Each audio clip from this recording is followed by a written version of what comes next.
Hear the word knight, you might imagine a medieval nobleman in shining armor, defending castles and maidens. But in Rome, the equites were something else. The term equite comes from equus, which means horse. And yes, they were horsemen, but they were also much more, a separate social class, a unique blend of soldier, businessman, and urban aristocrat. They weren't senators, but they weren't ordinary either. They were the second most powerful class in Rome, and sometimes even more influential than the first. Originally, the equites were the first cavalry corps of ancient Rome. Only those who could afford their own horse and equipment could serve as such. It was a privilege reserved for the wealthiest citizens, just below senatorial status. But soon, the title ceased to be merely military, and became a mark of prestige. To be considered an equite, it was not enough to have combat skills. Money was needed. A lot. The main requirement was to have a minimum fortune, usually 400,000 sesterces, a real fortune, and to maintain a life commensurate with that level. Furthermore, they were required to behave respectably and avoid engaging in activities deemed undignified, although that was subject to flexibility, especially when money was involved. In short, the equites were the non-political rich of Rome. A midpoint between military power and economic power. And even though they were no longer essential on the battlefield, they still wore the title with pride. Because being an equite wasn't just about riding a horse. Was to belong to an elite that ruled from the shadows. But how did they dress? What distinguished them from the rest? And what symbol did a true equite always wear?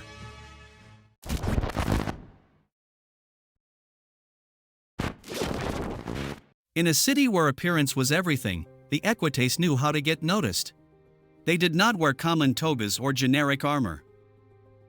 The equites had exclusive symbols that showed their status with just a glance. The most famous of all, the golden ring, the annulus aureus. A simple hoop that not everyone could wear. In Rome, gold in the hand was not an ornament, it was a statement of class. And although not everyone fought on horseback anymore, the name remained. Because in its beginnings, the horse was not just for transportation, it was a state privilege. In fact, during the Republic, the Roman state paid for the horses of the most distinguished equites. In return, they expected military service and, above all, loyalty. In battle, the equites were better equipped than common infantry, light breastplates, decorated helmets, lances, short swords and oval shields. But what really set them apart wasn't their weapons, but their lifestyle. They wore the angusticlavian tunic, with thin stripes instead of the thick ones worn by senators. It was a subtle detail, but in Rome, every stripe counted. They also occupied special seats at public spectacles, courts, and ceremonies. They were not politicians, but they were in every space where power breathed. Being an equite not only opened doors. I closed them for others. Over time, the royal cavalry of the army ceased to be in the hands of the equites, but the title became more social than military. It was like membership in Rome's economic elite. A class that didn't need to govern from the Senate, because it already governed with money. And speaking of money, what did these knights do when they weren't riding or fighting?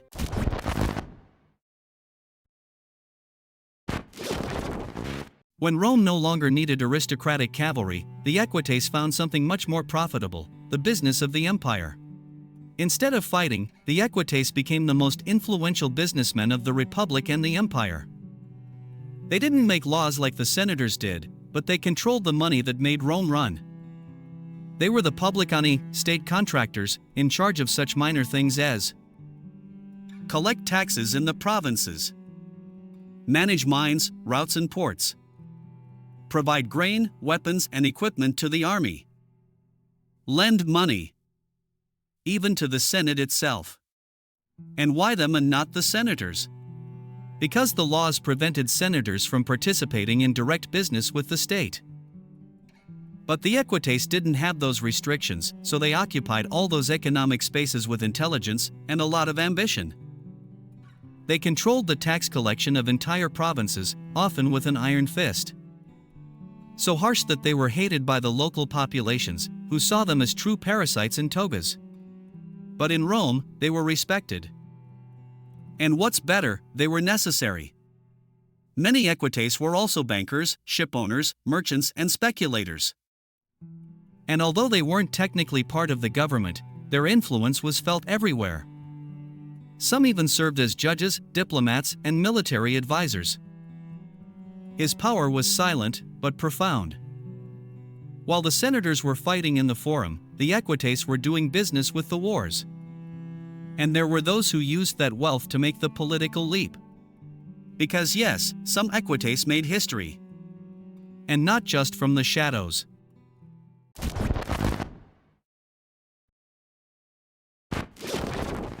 Not all equites were content to be discreetly rich. Some were protagonists of Roman history, and used their status as a springboard to power, fame, or infamy. One of the best known was Mark Antony.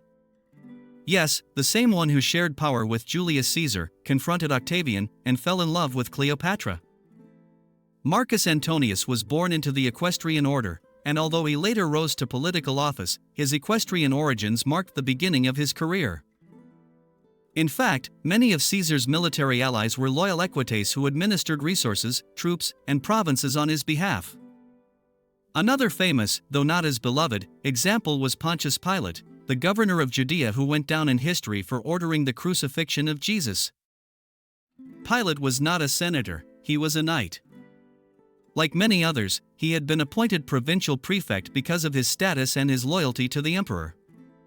And let us not forget Publius Helvius Pertinax, son of a freedman, who began as a horseman and became emperor. Although he only reigned for a few months before being assassinated. Still, his rise demonstrates that the Ordo Equester was not a stagnant class. With ambition, discipline, and loyalty, one could go far. Many equites also commanded fleets, built infrastructure, organized censuses, and even participated in imperial espionage. They were the technocrats of the empire, executors of Caesar's will without needing to be in the Senate. In short, the Ordo Equester functioned as a hinge class. They did not have the senatorial lineage, but they did have the money, the intelligence and connections to shape the destiny of Rome from all fronts. However, what goes up must also come down. And that's what happened with this enigmatic class.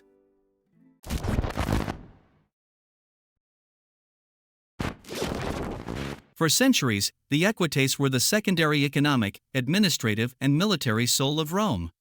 But like everything in the empire, its power was not eternal. The beginning of the end began with a phenomenon that Rome was already well acquainted with, the centralization of power. As emperors gained more control, traditional social classes began to lose strength. And the Ordo Equester was no exception.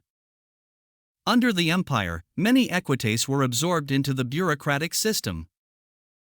Some became imperial officials, others governors, supervisors, prefects. But they no longer acted as an independent class. Now they were instruments of the emperor. Furthermore, the distinction between senators and equites became blurred.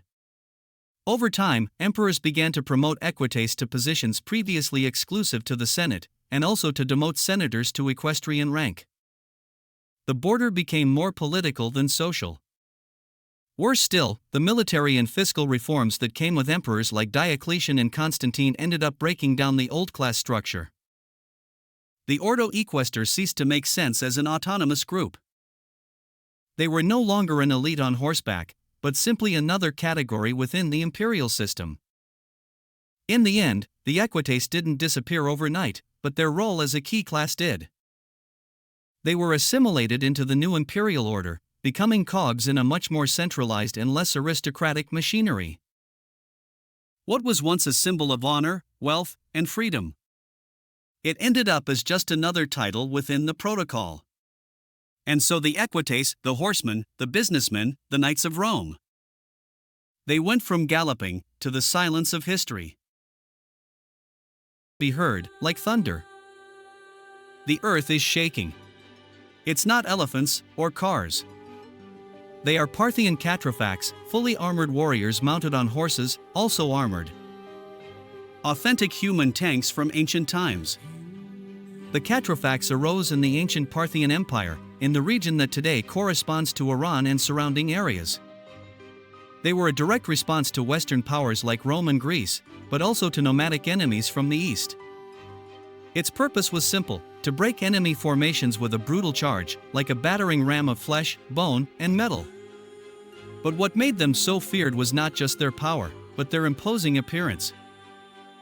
From head to toe, and from the horse's snout to its tail, everything was covered in armor of metallic scales, often sewn onto thick leather. Parthian warriors wore conical helmets, chain mail, arm and leg protection. And they carried long spears called contus, which were wielded with both hands, as if they were medieval spears. But centuries before, some ancient chroniclers described them as men made of iron. Their mere presence was a psychological threat. They reflected the sun, advanced in close formation, and seemed invulnerable. For many enemies, facing them was like fighting against a moving wall. But behind that image of invincibility there was much more: tactics, training, and a very specific role within the Parthian army. Because the cataphracts were not simple heavy cavalry. They were the spearhead of a devastating military system. And to understand what made them so lethal, you have to look closely at their equipment and how they used it on the battlefield. We'll see that in the next part.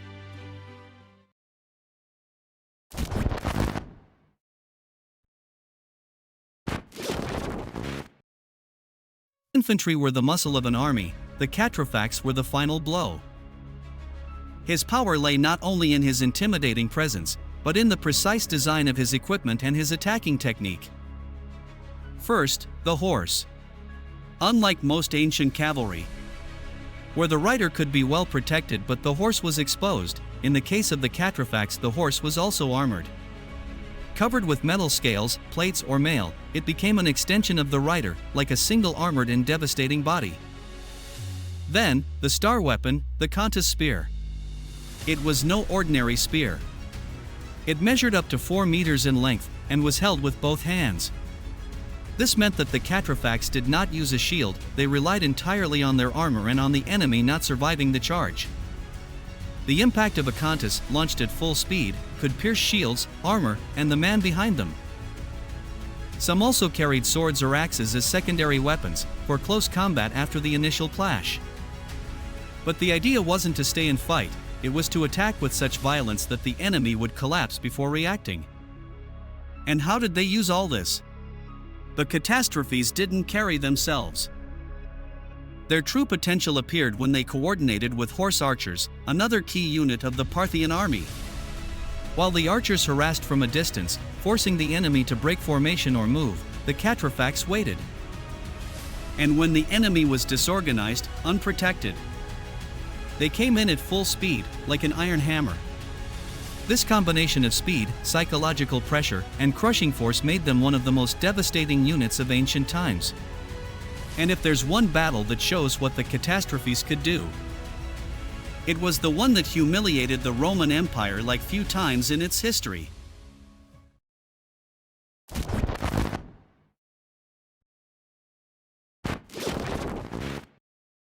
Year 53 BC. The Roman general Marcus Licinius Crassus, one of the richest and most powerful men in Rome, decides to invade Parthia.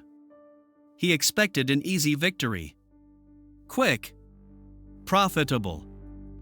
What he got was a historic humiliation. Crassus marched with over 35,000 soldiers into Parthian territory. His goal was glory and plunder. But something awaited him that Rome neither understood nor was prepared to face. An elite force composed of 2 types of perfectly coordinated troops. Horse archers, swift and deadly. Cataphracts, slow but unstoppable. The meeting took place on the plains of Carrhae, in what is now Turkey. Crassus formed his troops in the classic Roman square to withstand attacks from all sides. But that training was his condemnation. The Parthian archers began to fire arrows without rest, riding in circles around the Roman army, out of range of their missiles. Arrow after arrow, rain after rain. The Romans couldn't advance. They couldn't escape. They could only resist. And when they were already exhausted, thirsty and disorganized, the cataphracts entered. The charge was brutal. The rigid Roman formation could neither maneuver nor absorb the impact. The long Parthian spears pierced shields and armor like paper. It was a massacre. Crassus tried to negotiate and ended up dead. His son was also killed. The Romans lost thousands of men. It was such a humiliating defeat that Rome avoided attacking Parthia for decades. And all this thanks to a perfect tactical combination. Psychological pressure, wear and tear from a distance, and devastating shock. The Parthian catastrophes not only won the battle, they earned their legend. But were they really invincible? Not entirely.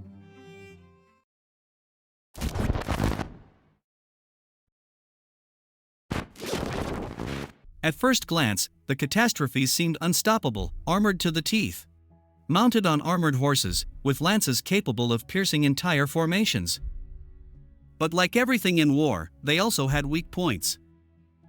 Unfavorable terrain equals catastrophe. Cataphracts needed open spaces to load.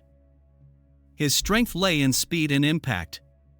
But if the terrain was rocky, mountainous, muddy, or full of obstacles, the charge became less effective or could not even be carried out. In these cases, they were exposed, slow and clumsy against more agile troops. Limited maneuverability. With so much armor, neither rider nor horse could move freely in prolonged close combat. If the enemy survived the initial charge, they could surround, attack from the flanks, or knock out the catastrophe with more flexible tactics. Fatigue and heat covered in metal under the desert sun, both men and horses quickly overheated. In long battles, physical wear and tear accumulated. Furthermore, if the charge failed, catching one's breath and reorganizing was difficult. Their armor protected them, but it also wore them down. Dependence on tactical support. As we saw at Carrhae, their success depended in part on horse archers. Without them, the catastrophes could not wear down or pin down the enemy before attacking. Charging against well-positioned and fresh formations could be suicidal. In short, they were tanks, yes. But like real tanks, they needed ideal conditions to shine. In the right scenario, they were unstoppable. In the wrong one, they were an easy target. Even so, his concept was so revolutionary that it did not disappear with the births. In fact, it inspired many empires after it.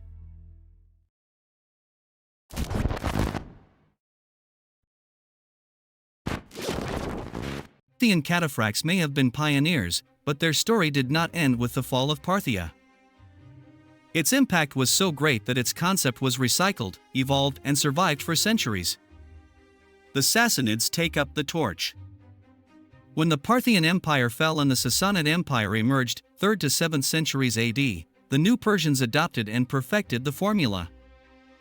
Their cataphracts were even more sophisticated, heavier armor, better organization, and more refined tactics. The Romans and Byzantines faced them and learned. The Roman Empire was not far behind. After suffering defeats like Carrhae, the Romans began to copy what they could not destroy.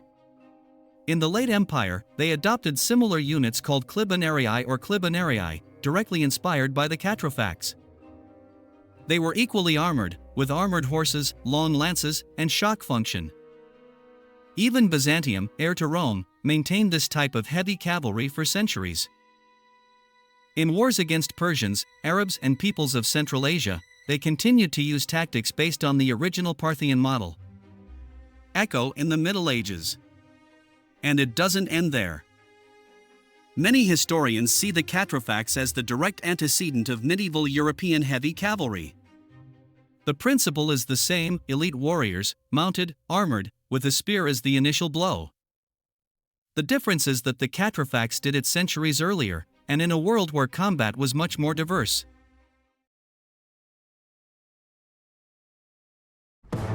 In ancient history, there are armies that we are all familiar with.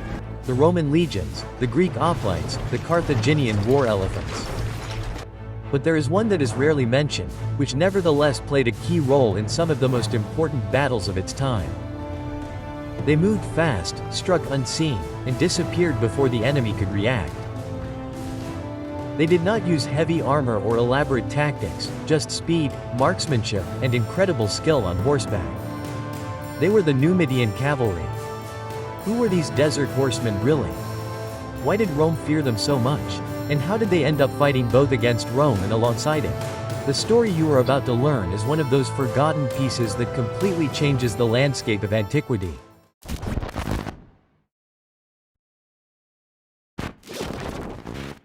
Long before Rome dominated the Mediterranean, even before Carthage extended its power across North Africa, the vast, arid lands that we now know as Morocco, Algeria, Tunisia, and parts of Libya were inhabited by a diverse set of peoples.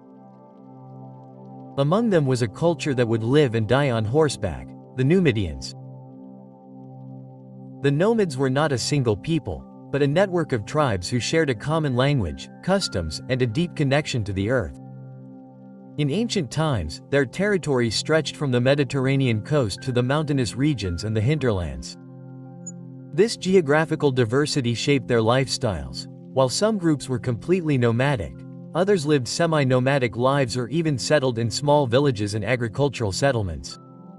Despite these differences, there was one thing that united them: tribal organization. Each tribe was made up of family clans headed by a chieftain. These leaders were often accompanied by a council of elders or prominent figures. In some cases, important decisions were debated in larger assemblies. For centuries, these tribes lived off livestock farming, agricultural production, and local trade. There was no centralized state, but at critical moments the tribes would unite under a common leader to face external threats or expand their influence. It was precisely at these times that the first Numidian kingdoms emerged, true tribal coalitions with broader political and military aspirations. Around the 3rd century BC, 3 large groups began to stand out. The Marili to the east in the region of present-day Tunis and part of Algeria, the Mafil further west, and the Maori, who inhabited the westernmost area, in what is now Morocco.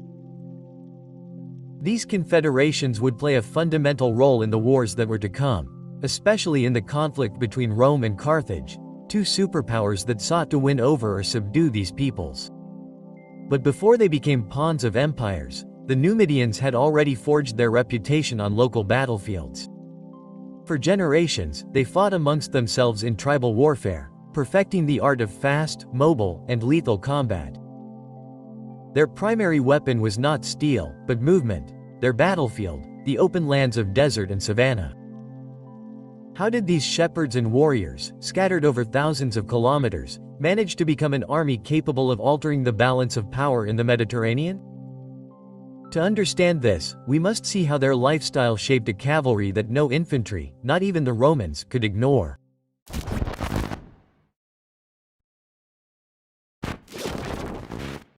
For the Numidians, horseback riding was not a skill learned through military training.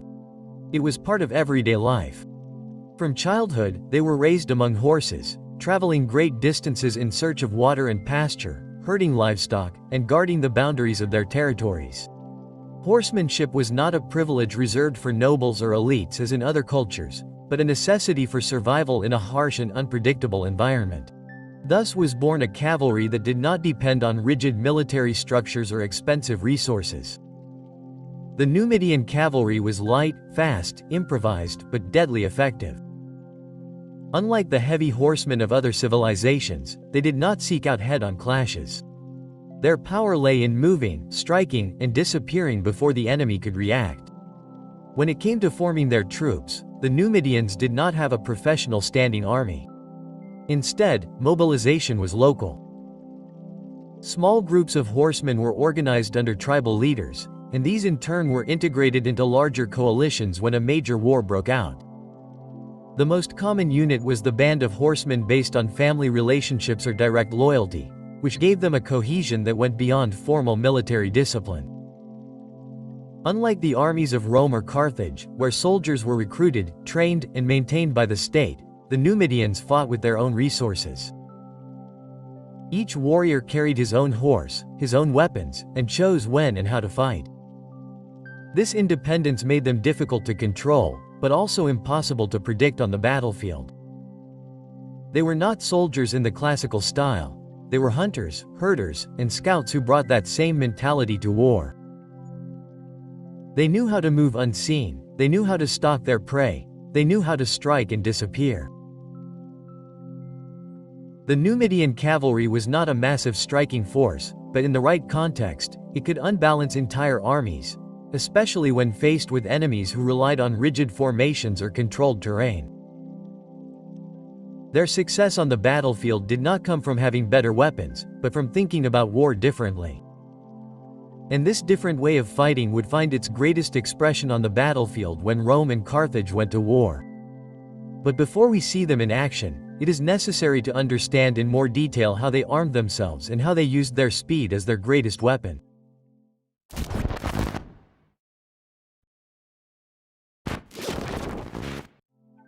When we think of an ancient war horseman, we may imagine shiny armor, long spears, and horses covered in armor.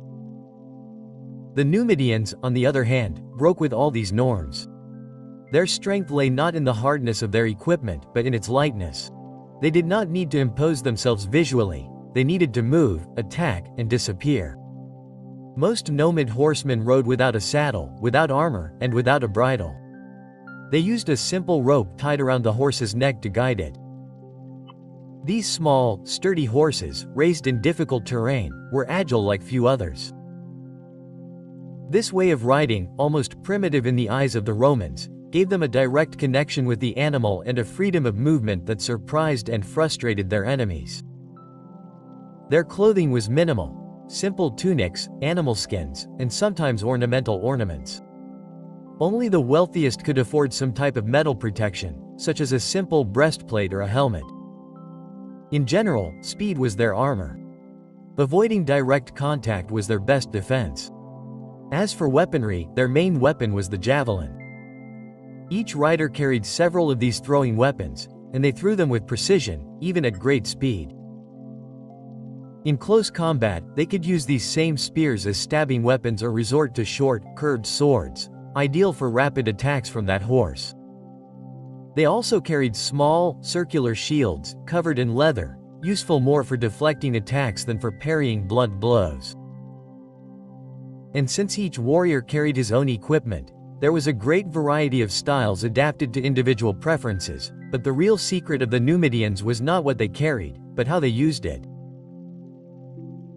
On the battlefield, the Numidians moved like a sandstorm, unpredictable, fast, impossible to catch. Their tactics were based on constant harassment. They attacked from a distance with javelins, harassed the enemy flanks, and retreated before the counterattack. One of their best-known moves was the feigned retreat. They would provoke enemy infantry or cavalry, making them believe they were fleeing, and then turn sharply and attack from the flanks or rear once the enemy had broken formation.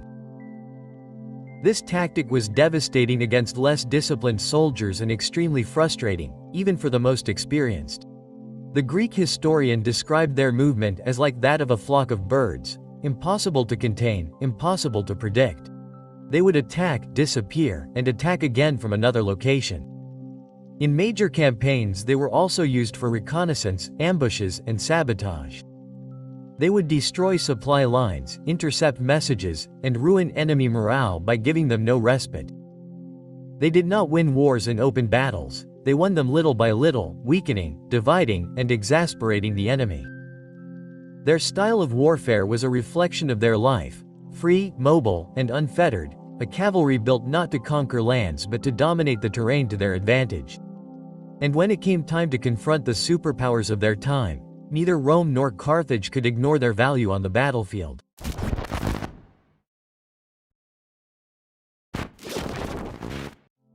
In a world dominated by empires, alliances were worth as much as a well-thrown spear, or more. The nomads were not only swift warriors, they were also key players in the larger geopolitical game of their time, the confrontation between Rome and Carthage. For centuries, the Numidian tribes fought among themselves for territory, pastures, and power. But when Carthage began to expand from its coastal base in North Africa, it encountered these peoples in its path. At first, the relationship was one of subtle subjugation. Carthage paid tribute to nearby peoples to ensure its survival. Later on, that relationship became more complex. Beginning in the 5th century BC, the Numidians began to be hired as mercenaries. Their light cavalry were perfect for complementing the heavier and slower Punic armies. Thus, they began to appear in military campaigns further and further away from their homeland, such as in Sicily, facing the Greeks and Romans. The turning point came with the Second Punic War in 2181 BC, when Nibal Barca, one of the greatest commanders in history, crossed the Alps to invade Italy with a motley army and, yes, with Numidian cavalry at his side. From the beginning, the Numidians were key to Hannibal's success. At the Battle of the Tithonus River, they were the first to clash with the Roman cavalry, easily defeating them. Shortly after, they lured the enemy out of the camp, only to ambush them from the flanks, causing total chaos. And in the year 216 BC, at the famous Battle of Cannae, the Numidians executed one of the most decisive flanking attacks in military history. While the Carthaginian infantry trapped the bulk of the Roman army, the Numidians swept along the flanks, preventing any retreat and ensuring the final massacre. However, their loyalty had limits. The Nomids were not a single bloc and their alliances shifted according to what benefited them. Some supported Carthage, but others saw in Rome an opportunity to strengthen themselves. Here enters a key figure, Massinissa, Prince of the Miri. Initially an ally of Carthage, he changed sides and joined the Romans. It was a masterstroke. In the year 202 AD, at the Battle of Zama, Rome and Carthage faced each other for the last time. In that battle Massinissa led the Numidian cavalry allied with Rome and his intervention was decisive. As the main forces clashed, Massinissa swept away the Carthaginian cavalry and then returned to the field to attack the enemy rearguard. It was the final blow. Carthage fell. Rome triumphed. As a reward, Rome supported Massinissa in unifying the eastern and western tribes. The Kingdom of Numidia was born, the first truly unified kingdom in the region, with Massinissa as its king. But the story did not end there. In the following decades, the Nomids continued to be a significant political and military force. Some fought against Rome, as in the Jugurthine War of 112–105 BCE, in which they used their old harassment tactics to keep the legions in check. Only an experienced general like Gallus Marius and a carefully planned betrayal managed to defeat them. During the Roman civil wars, they again played an ambiguous role. They supported first Marius and then Pompeius against Julius Caesar, which sealed their fate. 2 mistakes, 2 defeats and in the end the loss of their independence. The Numidian cavalry went from being an external actor to becoming an ally, an enemy and finally a subordinate of the Roman power. But even under imperial rule, their spirit was not erased, for their legacy would continue to ride alongside the legions for centuries to come.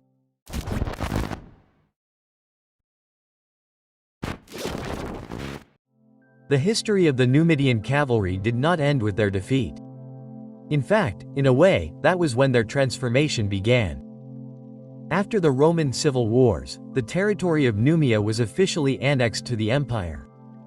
Their tribal structure, culture, and way of life did not disappear immediately, but they did begin to blend into the new order imposed by Rome.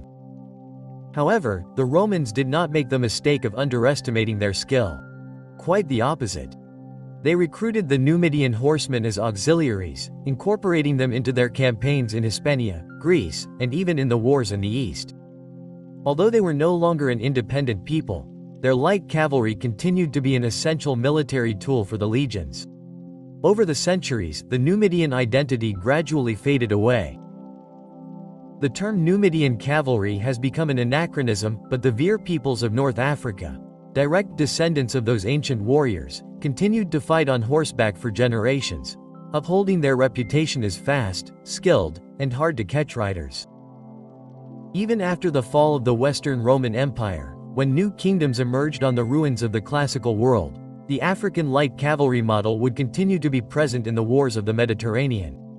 They were the precursors to other nomadic cavalry units that centuries later would face Byzantine or Islamic power.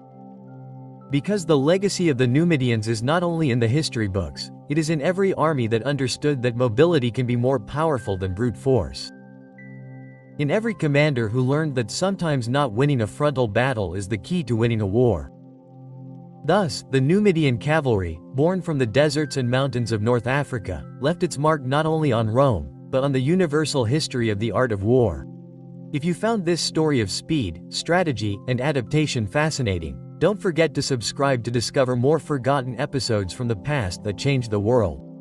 Because history is not always written by the victors, sometimes it's written by those who knew how to disappear before being defeated. Yeah,